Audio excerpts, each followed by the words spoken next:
আল্লাহু আকবার। আমাদের চোখের কোণা থেকে পানি পড়েছে যে মানবতা বেঁচে আছে, মরে যায়নি। এই পরিবারটা হচ্ছে শহীদ মীর মুগ্ধের পরিবার।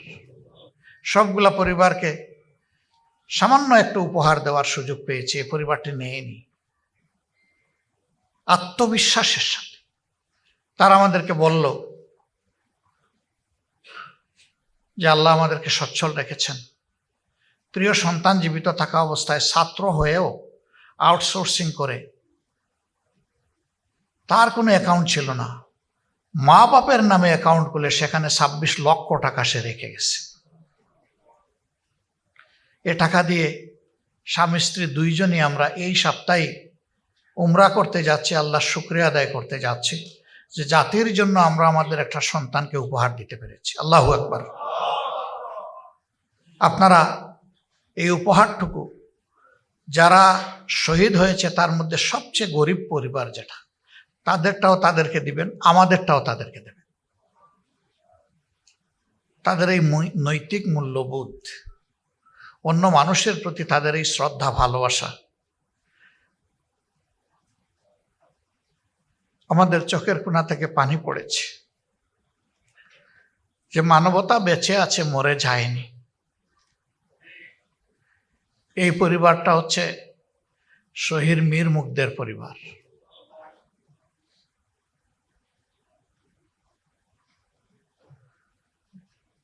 একটা একটা করে যখন শহীদ পরিবারের কাছে যেতে লাগলাম,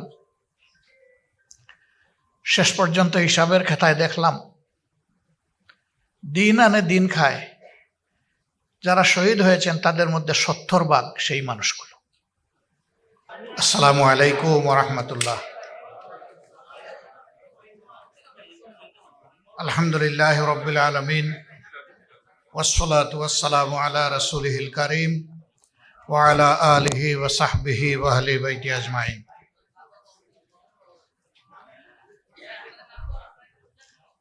ঐতিহাসিক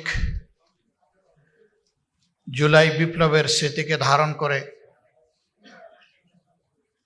মাসাদিক ব্যাপী ঘোষিত কর্মসূচির অংশ হিসাবে বাংলাদেশ জামাত ইসলামী সিলেট মহানগর শাখা জুলাইয়ের আন্দোলন সংগ্রামে যারা শহীদ হয়েছেন, শহীদ পরিবারের সম্মানিত গর্বিত সদস্যবৃন্দকে নিয়ে এবং লড়াই করতে গিয়ে যারা আহত হয়েছেন তা নিয়ে কৃতজ্ঞতা আদায় করছি। যিনি ফেসিবাদের জাতাকল থেকে এই জাতিকে গেল বৎসর একটি ইতিহাস সৃষ্টিকারী আন্দোলন, অভ্যুত্থান এবং বিপ্লবের মধ্য দিয়ে মুক্তি দিয়েছেন, আলহামদুলিল্লাহ। যাদের জীবন বিলিয়ে দেওয়া এবং জীবন বাজি রেখে লড়াই করার কারণে আমরা এই মুক্তি পেয়েছি, জাতি হিসাবে চিরদিন আমরা তাদের কাছে কৃতজ্ঞ থাকব। আপনারা লক্ষ্য করেছেন জুলাই বিপ্লবের পরে 5ই আগস্ট রাতের বেলায় আমরা জাতিকে আহ্বান জানিয়েছিলাম, এই দেশ আমাদের, এদেশের জনগণ আমাদেরই, সুতরাং সবাই ধৈর্য ধরুন এবং শান্ত থাকুন। ব্যক্তিগত পর্যায়ে কেউ অবশ্যই প্রতিশোধ গ্রহণ করবেন না। যদি কেউ অপরাধী থাকে তার বিরুদ্ধে আইনের যথাযথ প্রক্রিয়া অনুসরণ করে আশ্রয় নেব আমরা, এবং তার বিচার বাংলার মাটিতে হতে হবে। আলহামদুলিল্লাহ, আফগানিস্তানে পরিবর্তন হয়েছে, তিউনিশিয়ায় হয়েছে, শ্রীলঙ্কায় হয়েছে। আমরা চোখের সামনে এই পরিবর্তনগুলা দেখেছি। পরিবর্তনের পরে ব্যাপক মেসাকার হয়, রক্তের বন্যা বয়ে যায়, সম্পদ ধ্বংস হয়, চতুর্দিকে বিশৃঙ্খলা দেখা দেয়। বাংলাদেশের জনগণ প্রমাণ করেছে সত্যিই তারা দেশপ্রেমিক জনগণ। তার কিছুই বলতে গেলে হয়নি। কিছু হলুদ মিডিয়া, বন্ধুরূপী কিছু দেশ তারা এখানে অনেক কিছু আবিষ্কার করতে গিয়ে ব্যর্থ হয়ে মুখ থুবড়ে পড়েছে। হ্যাঁ, একেবারেই যে কিছু হয়নি তা আমরা বলিনি, কিন্তু যা হয়েছে তা আশঙ্কার তুলনায় কিছুই না। আর যেটা হয়েছে সেটা কোনো ধর্মীয় কারণে হয়নি, রাজনৈতিক দুর্বৃত্তদের উপর সব মানুষ সবর করতে পারে নাই, কেউ কেউ আক্রোশ মিটিয়েছে সামান্য, এরপরে এরা লজ্জিত হয়ে চুপ হয়ে গেছে। কিন্তু থেমে যায়নি, দফায় দফায় বিভিন্নভাবে তারা উৎপাত করে প্রিয় দেশটা যাতে দাঁড়াতে না পারে, কোমর সোজা করে উঠতে না পারে, জাতি যাতে সামনে এগুতে না পারে, যুবকদের প্রত্যাশা যাতে পূরণ না হয়, শিশুরা যাতে ভালো মানুষ হয়ে সুনাগরিক হয়ে আগামীর দক্ষ নাগরিক এবং নেতা হয়ে গড়ে উঠতে না পারে, এই জন্য এই সমাজটাকে দফায় দফায় তারা অস্থির করার চেষ্টা করেছে। এখনো তারা এটা জারি রেখেছে, কিন্তু আল্লাহ তাআলার বড়ই মেহেরবানি, প্রত্যেকটি দফায় ওদের মুখে চুনকালি পড়েছে, ওরা ব্যর্থ হয়েছে।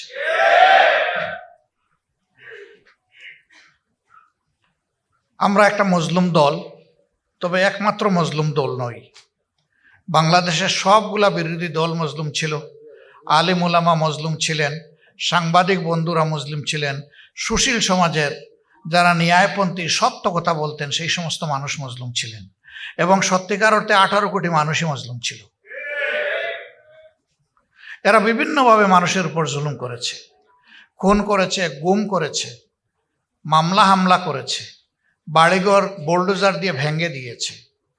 বাংলাদেশ জামাতে ইসলামের সবগুলা কার্যালয় কার্যত সিলগালা করে রেখেছে, নিবন্ধন আমাদের কেড়ে নিয়েছে, প্রতীক আমাদের খেয়ে ফেলেছে, শেষ পর্যন্ত দিশাহারা হয়ে আমাদেরকে নিষিদ্ধ ঘোষণা করেছে। এইটা আর কারো ব্যাপারে, এগুলা শুধু আমাদের ব্যাপার। কিন্তু সেই আমরাই ডিসিশন নিলাম, আমরা এই দেশকে ভালোবাসি, আমাদের কোনো দাদার বাড়িও নাই, কোনো পিসির বাড়িও নাই, এই বাংলাদেশ আমাদের প্রিয় বাংলাদেশ। এবং দেশের বাইরে আমাদের কোনো বেগম পাড়াও নাই, তার প্রয়োজনও নাই। আল্লাহ তাআলা এখানে আমাদেরকে পয়দা করেছেন, এদেশের মানুষকে নিয়ে আমরা বাঁচতে চাই মর্যাদার সাথে। এই মর্যাদা হরণ করা হয়েছিল, ফিরিয়ে আনার জন্য লড়াকু সহযোদ্ধারা এই কাজ করেছেন। ছাত্ররা ডাক দিয়েছে, কিন্তু সমাজের কোনো শ্রেণী পেশা বাদ যায়নি।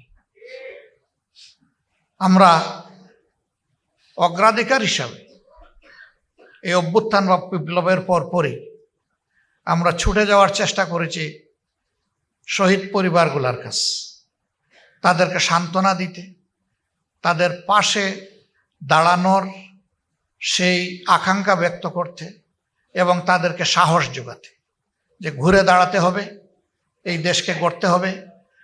আপনার সন্তান, আপনার পিতা, আপনার স্বামী, আপনার ভাই, আপনার বোন, আপনার মেয়ে, যারাই নিহত হয়েছেন জালিমের হাতে, তাদের নাম, তাদের রক্তগুলা প্রত্যেকটা ফোঁটা সোনার আকর হয়ে এই জাতির বুকে জ্বলজ্বল করবে ইনশাআল্লাহ।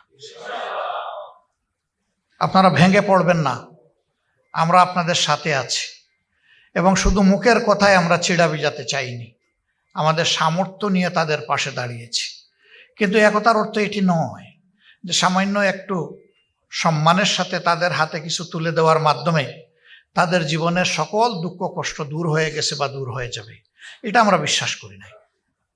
আমরা আমাদের নৈতিক দায়িত্বটাই কেবল পালন করার চেষ্টা করেছি। যারা আমাদের এইটুকু সুযোগ দিয়েছেন আমরা তাদের কাছে কৃতজ্ঞ।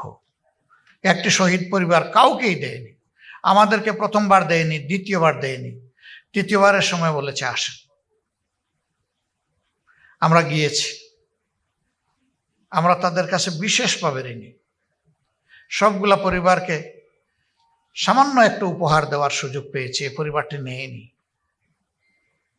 আত্মবিশ্বাসের সাথে তারা আমাদেরকে বলল যে আল্লাহ আমাদেরকে সচ্ছল রেখেছেন। প্রিয় সন্তান জীবিত থাকা অবস্থায় ছাত্র হয়েও আউটসোর্সিং করে, তার কোনো অ্যাকাউন্ট ছিল না, মা বাপের নামে অ্যাকাউন্ট খুলে সেখানে 26 লক্ষ টাকা সে রেখে গেছে। এ টাকা দিয়ে স্বামী স্ত্রী দুইজনই আমরা এই সপ্তাহে উমরা করতে যাচ্ছি, আল্লাহর শুকরিয়া আদায় করতে যাচ্ছি যে জাতির জন্য আমরা আমাদের একটা সন্তানকে উপহার দিতে পেরেছি। আল্লাহু আকবার। আপনারা এই উপহারটুকু যারা শহীদ হয়েছে তার মধ্যে সবচেয়ে গরিব পরিবার যেটা, তাদেরটাও তাদেরকে দিবেন, আমাদেরটাও তাদেরকে দেবেন। তাদের এই নৈতিক মূল্যবোধ, অন্য মানুষের প্রতি তাদের এই শ্রদ্ধা ভালোবাসা আমাদের চোখের কোণা থেকে পানি পড়েছে। যে মানবতা বেঁচে আছে, মরে যায়নি। এই পরিবারটা হচ্ছে শহীদ মীর মুগ্ধের পরিবার।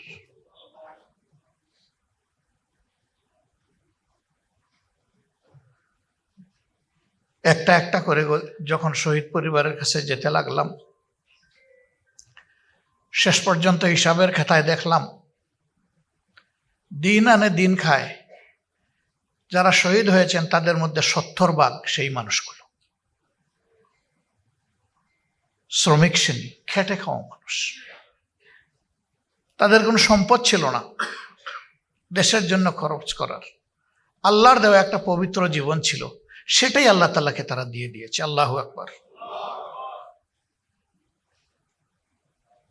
আমরা দল হিসাবে তাদের কাছে কৃতজ্ঞ, জাতির একজন নাগরিক হিসাবে কৃতজ্ঞ। আমরা তাদেরকে বলেছি এই আশা আমাদের শুরু, এটা শেষ নয়। আপনাদের সাথে আমাদের সম্পর্ক নিয়মিত থাকবে ইনশাআল্লাহ।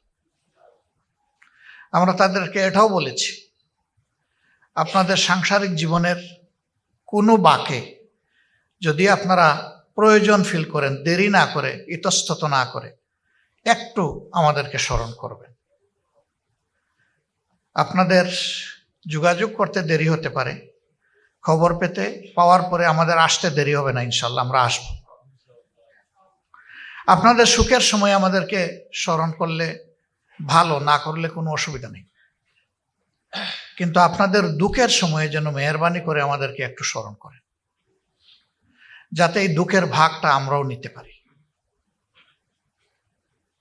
এই শহীদ পরিবারগুলো আল্লাহ তাআলার দরবারে দুনিয়া এবং আখেরাতে মর্যাদা লাভ করুক, সীমাহীন মর্যাদা লাভ করুক, আল্লাহর দরবারে এটা দোয়া করে।